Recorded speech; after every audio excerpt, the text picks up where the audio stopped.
Oh, I don't even know why I have my notepad open for this one. I don't need it. I've only got one sentence here about this video. I spend a lot of time in deep contemplation. I actually do build stuff. There's a reason why there's about 30 rolls of between 22 gauge and 6 gauge copper wire behind this camera. And I've thought for much of my life that free energy was impossible. And deeper consideration, that's one of the many things I actually spent an enormous amount of time contemplating. One thing I feel foolish about, unfortunately, is the reconciliation of light and matter, because the answer was so blatantly simple. And I did figure it out years ago, and only recently it was proven that matter fundamentally, and all matter, is a compound of hydrogen that using phased arrays of a pair of lasers, extremely high energy, they're actually able to spontaneously produce matter, which of course is just hydrogen, but all matter is a compound of hydrogen. That's one of the things that I worked on. The other thing was actually figuring out what magnetism was. For some reason, and I guess it's because I look at things differently and see things fundamentally different than everybody else, everybody takes magnetism for granted. You know, there's magnets in our cell phones and our computers and all these other countless devices, and we say, well, you know, we know how magnets work. No, there's not a single scientist alive, or even recently dead, that can tell you what magnetism is, or what a magnet fundamentally is. Because before a magnet becomes a magnet, let's say this is a neodymium iron boron magnet, it is identical substantially. Yeah, there is no quantitative difference before it becomes a magnet as it is after. Therefore, what must be a magnet, therefore, is qualitative. So what, therefore, is the qualitative nature of this after now it has become a magnet? And there's not a single scientist. That's not a trick question. They can give you an answer to that. Well, what is magnetism? Does a magnet have poles? Well, sure it does. Magnet has a north pole and a south pole. Well, if that were true, you'd be able to cut it in half and, of course, divide out the North Pole and the South Pole. It's completely impossible. You could slice it 1 trillion times like a piece of salami, and each little slice will have a North Pole and a South Pole. But it doesn't actually have a North Pole and a South Pole. It actually has the inverse of counter space or subspace, or the ether, which is the three-dimensional force vector that is magnetism. Magnetism is the dielectric field. Now, magnetism, of course, is the second half of the conjugate geometry of the universe between the dielectric and the magnetic. Kind of like the yin and the yang, yeah, of the entire universe. There's not one without the other. Magnetism, the loss of energy or inertia, necessitatively, which is a great word, and the Greeks called this principle ananke, which means it can't exist any other way. Loss of energy or inertia, as meant the dielectric, i.e. of the ether, manifests as a force vector. That expanding toroidal force vector, it gives rise to space, forms, and magnitude. Fundamentally, all of this is divinely simple, and yet it literally takes me countless hours to explain these principles, and people can't picture it in their heads, and I understand that. Anyway, they're the negative images of one another, the magnetic and the dielectric. But one of the serious questions, that's plagued me forever is free energy devices. And I go, well, what do we have in current energy devices? AC generators. Everybody has in their head AC. Most of us were not taught about AC generators growing up. Most of us didn't even learn about the generators in Niagara Falls designed by Tesla. Wind generators, and nuclear generators, which are nothing other than water boiling devices. They boil water and the steam turns the turbine. Hydroelectric. Falling water causes turbines once again to move. You know, what is an AC generator? Eric Dollard actually said it best, and you can't beat the best on explaining what an AC generator is, and he called it an arch form. And Eric Dollard, whatever you think of Eric Dollard, and I met him, I spent a few days with him at the Science and Energy Conference. He's a strange dude. He's not a personable guy. He basically hates everybody. I hate to say that, but he does. He hates everybody. And people came up to me, too, at the Science and Energy Conference. You met Dollard? It's like, yeah, I did. He's like, and they would say to me, he's grumpy, isn't he? It's like, I don't care if he's grumpy. I still recommend his books.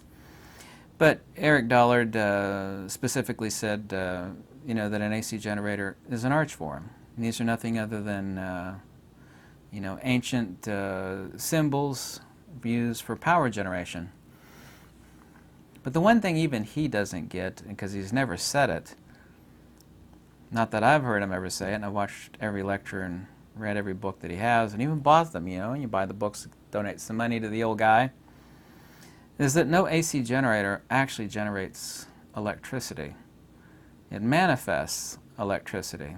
Electricity, of course, is a compound. Let's once again refer to Dollard, who accurately said, and he got this from Charles Proteus Steinmetz in his book Electrical Discharges, Waves and Impulses, that electricity is a compound of dielectricity and magnetism. This book was written in 1917, basically 100 years ago. And even then, Charles Proteus Steinmetz, the guy smoked, he's a little person. Yeah, he smoked big fat cigars. He's bent like a boomerang at the hip. He's a very odd-shaped dwarf, which of course he has no control over. Very, very, very, very brilliant person. Actually more intelligent than Nikola Tesla. Yeah. I know you hate me for saying that, but he was more intelligent than Nikola Tesla. Tesla invented quite a few more things, but Steinmetz was far more so the brilliant. But no AC generator generates power, generates energy. They manifest it. What we actually have to have is in this arch form. I'll talk about this arch form in a second. And because I incorrectly believed that free energy was impossible for quite a long time. Now, I was open, and nobody changed my mind except for myself. So I do have an open mind that I'm constantly testing, what I know. It's like, I know there's free energy is not possible. And I knew that for a long time, but what I knew was wrong. And I corrected myself. That's actually a good place to be. When you're incredibly intelligent and wise, yet you're still open to proving yourself wrong. That is a really, really good place to be. I wish the whole world were like that. The world would be so much better if people were like that, because people are so closed. That's just the way it is. I know it's true, and people are just closed-minded. But I was open-minded enough, even though I was certain of it, and I did prove myself wrong. Not only do I know now that free energy is not only possible, it's undeniably real. Now there is a specific arch form, just like an AC generator, which doesn't actually generate power, rather manifests it, that will give rise to free energy. These devices probably already exist by the government. There are a lot of smart minds that actually work for the deep state in various hidden facilities. I know where some are. In Idaho, I've driven past one. We know the place in Nevada, which I won't name, and there are other places like that. So there are some incredibly sharp minds, and I know we've already have these things. However, they couldn't be introduced under normal circumstances because the entire global economy would collapse. Just think of how much of our economy is energy delivery, energy and energy delivery based. I mean, there would literally have to be complete, and it kind of looks like that's what we got going on right now, a complete global upheaval of everything for people to be able to switch track. It's like having a train going down the tracks, which weighs millions of tons, going down the tracks at high speed and trying to lift it off and put it on a different set of tracks while it's going at high. I mean, it's essentially impossible. And to do that, anybody with even 5 brain cells knows would cause worldwide destruction, because of the energy delivery systems and all the money involved in energy delivery systems that feed the world and supply that energy to the world.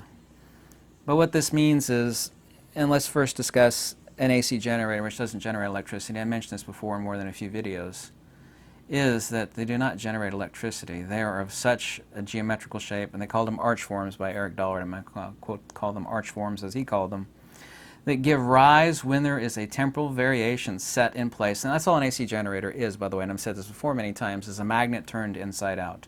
The plane of inertia is on the outside and the magnetic field is on the inside. In the case of a magnet, the plane of inertia is in the middle, and of course the magnetism is a toroidal vector around it. Yes? So they're an inside-out magnet with, of course, a separate interior component that is fluctuated with respect to time.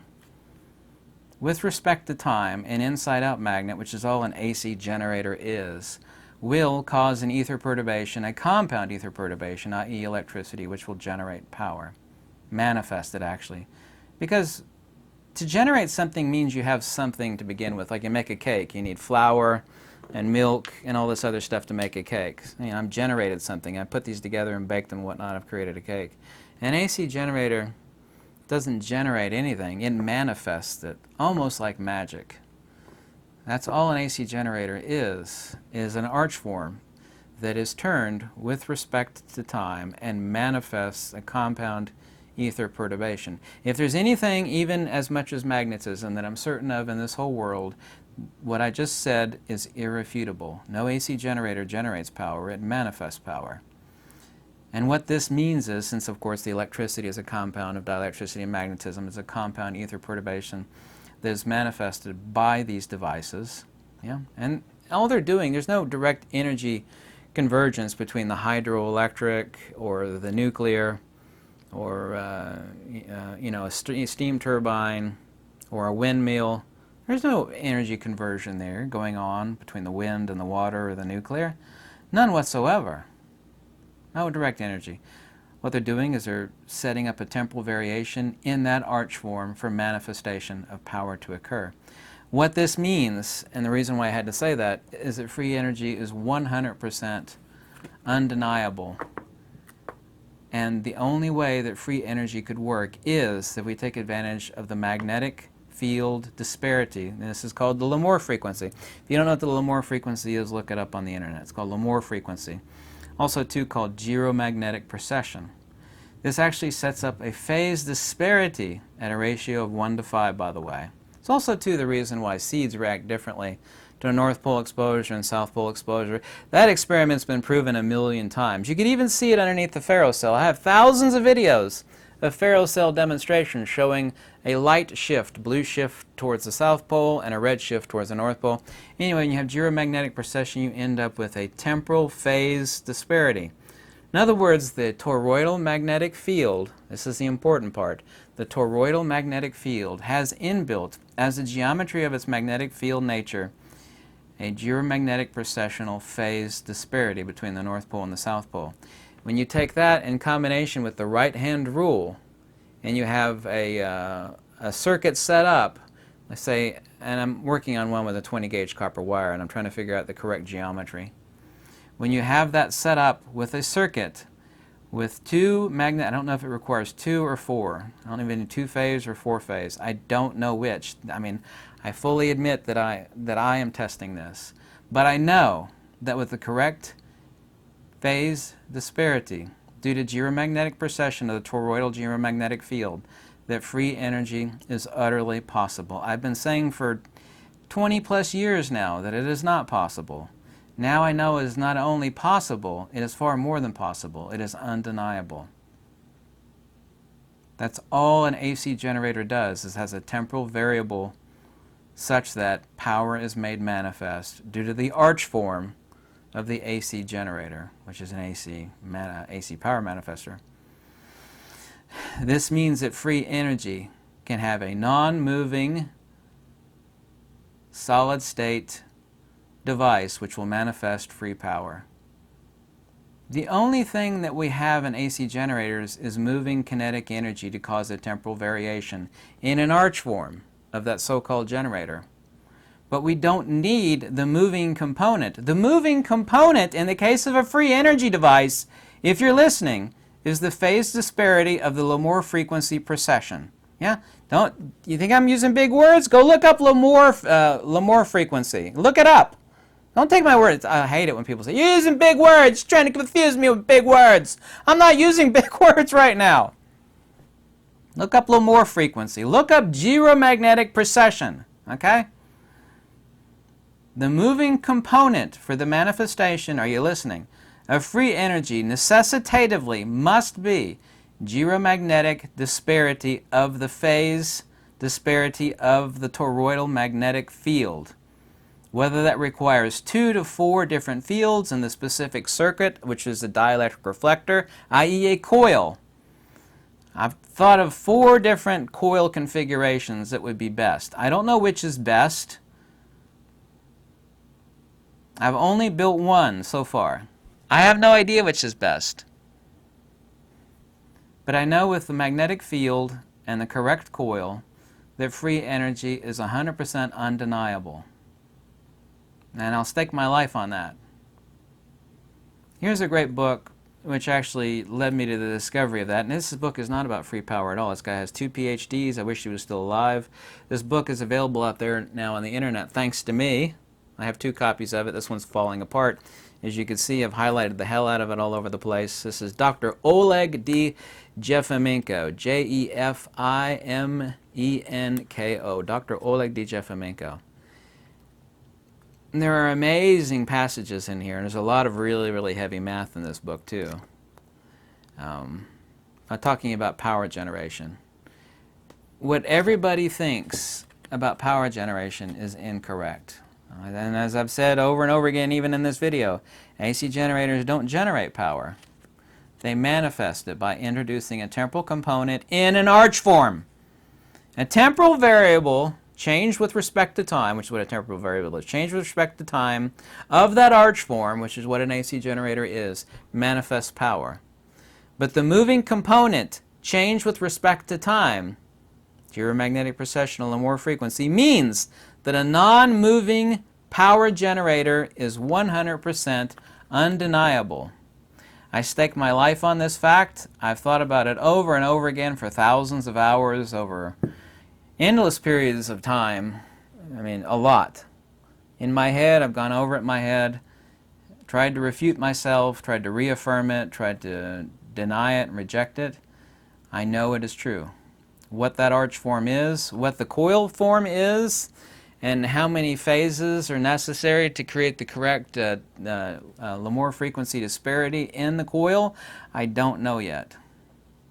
Obviously, if I did, I would have either already been disappeared from this world by some secret government agency, or, you know, something along those lines.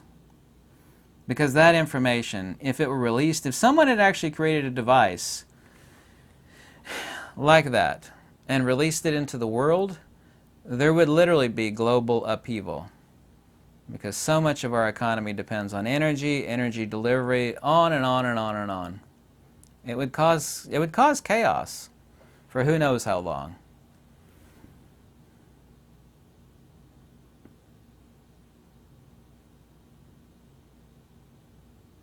If anybody wants to know why I've been completely burned out and not made so many videos in the past week and a half, is because I do a million different things. And my mind is always smoking wood, if you will. You can see the smoke pouring out of my ears. And thinking about these big subjects. Big questions and big subjects are the only thing important in life, at least to me. So, if you're looking for this book, like I said, it's available out there. This book is not about free energy, by the way. If you're looking at this book, it's out there on the internet, thanks to me. But I wanted to make this video about free energy, and I hope it gives you something to think about. And don't ever accuse me of using big words in this video, because I did not. Might have been big words to you, but they weren't to me. Thanks.